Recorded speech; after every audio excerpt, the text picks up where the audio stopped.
Victor Indrizzo is the driving force behind many of today's hit recordings. Not only is he one of the world's most sought-after session drummers, he's also an accomplished songwriter and producer. Victor has toured, recorded, and worked with an amazing variety of artists, such as Beck, Sheryl Crow, Macy Gray, Daniel Lanois, Willie Nelson, Avril Lavigne, Alanis Morissette, and many, many more. Victor can also be heard on countless soundtracks and film and television scores, from The 40-Year-Old Virgin to Get Him to the Greek, Forgetting Sarah Marshall, Spider-Man, and The Matrix 2. Recently, we recorded the liner notes theme together, and I had the opportunity to sit down with him here in the treehouse. How did it all start for you? When you first started playing in bands and you first started to try and get things going, what was the big break? Like, when did you first kind of hit the road?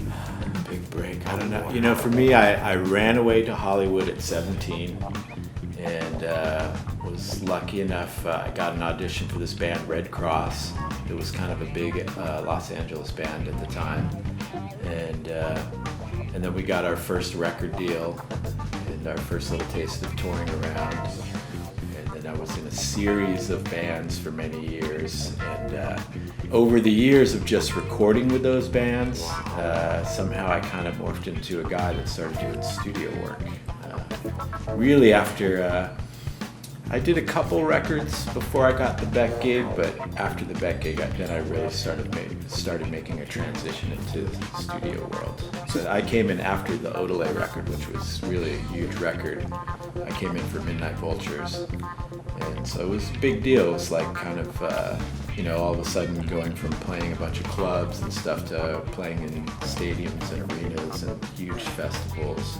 It was kind of a slow progression, because I think before that I was playing with Scott Weiland for a minute, and everything just kind of slow. It was very slow, and I think that was the thing, is that I had perseverance, because I had a lot of other friends who played music, and they would get in a band and they'd get signed, and if that fell apart, that was it for them. They figured, like, well, that's it.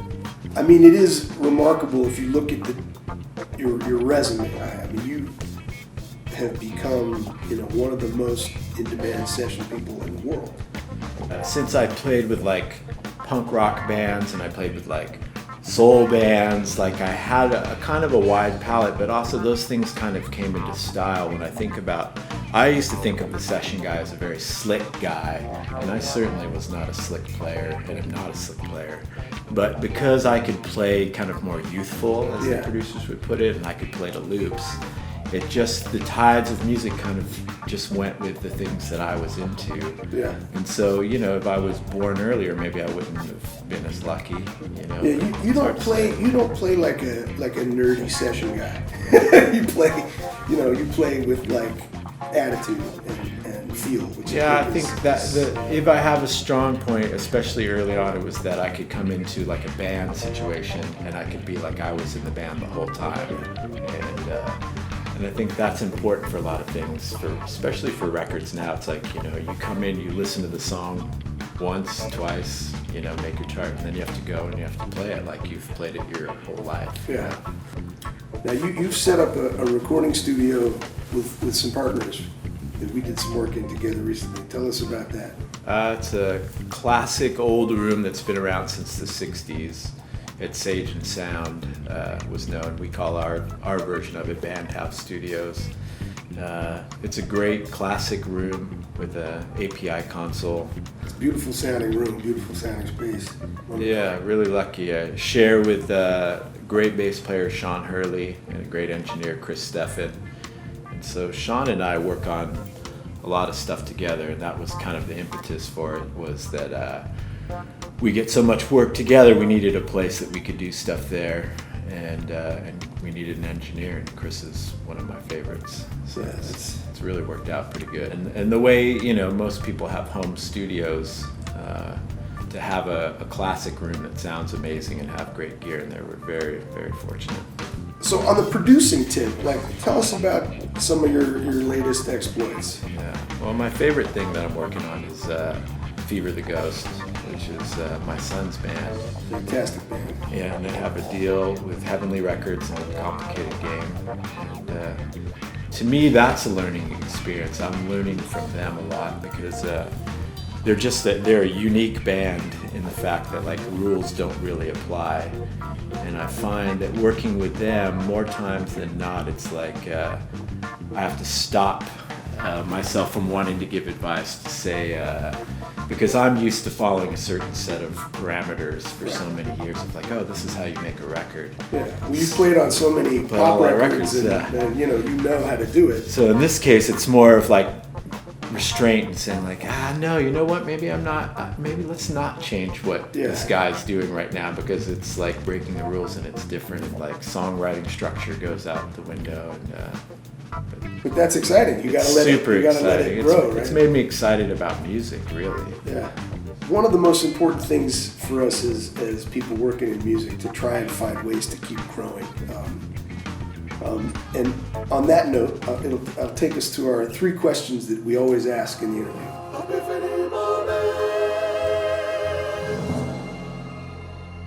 Yeah, I don't know. There's been so many in different eras of my career, but for me, I knew I wanted to play music. I can remember being 5 and knowing there was never anything else. And I think it was about Lori Partridge. Lori Partridge. From the Partridge Family. That just seemed, I don't know. I felt so confused by her.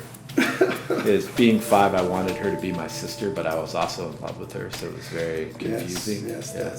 But like musically, realizing that my job as a session guy is to be of service and help somebody else realize what they're trying to do, and that my idea of something might not always be the right one, even though maybe it really is, but it's not. Because I remember there was a time on a session where a producer was asking me to do something that just seemed wrong, very wrong, and I was like, really? And he said, yeah, really. And at that moment I realized I shouldn't have said that. I shouldn't have questioned his direction. I should have tried it.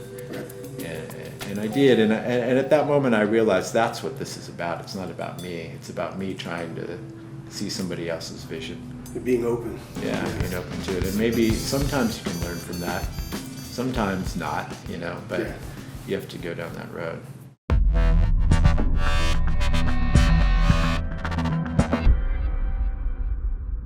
My number 1 favorite tool are these headphones, Ultraphones, made by Gordy Knudsen, who is an amazing drummer. He plays with Steve Miller and many other people, and also an amazing educator.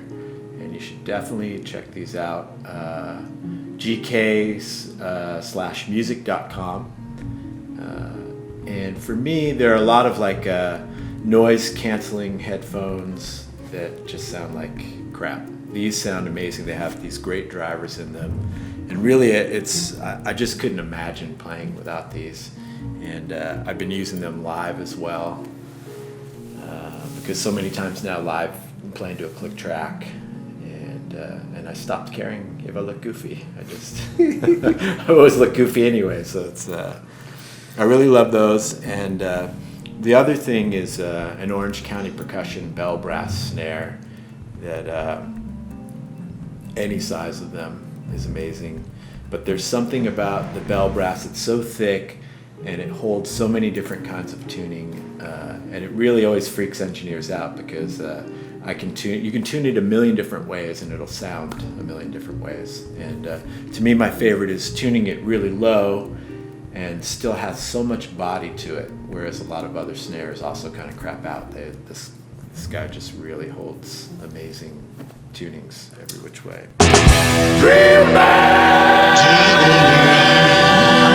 And I'm in the band. You could be in the band, or you could have another drummer in the band. Dream band. Dream band would be Ray Charles, Stevie Wonder, James Jamerson, James Gatson, and myself. Yeah, man. Why not? And Coltrane, he would be there too. Coltrane too. Yeah, but I would probably play with them and get scared and stop playing and just watch. That's probably what would happen. Perfect. All right, thank you everybody. Victor Indrizzo.